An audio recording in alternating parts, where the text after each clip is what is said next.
Well, I saw your question on the discussion board. It says Z varies jointly as W and Y, and then they give you some specifics. You're just wondering where the K come from. Well, if I go to another nice example, let's say somebody has a job and maybe they make an hourly wage. Maybe they make $15 per hour. Then we would say their salary, varies with the number of hours they work.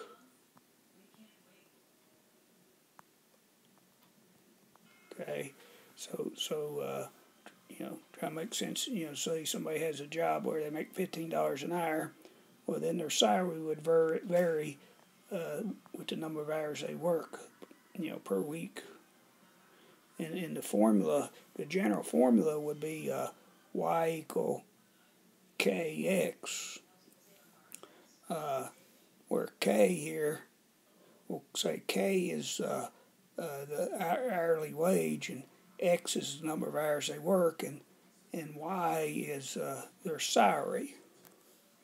So in this specific case here, y would equal 15x. If you're making $15 an hour, and you times the number of hours you work, would give you your salary.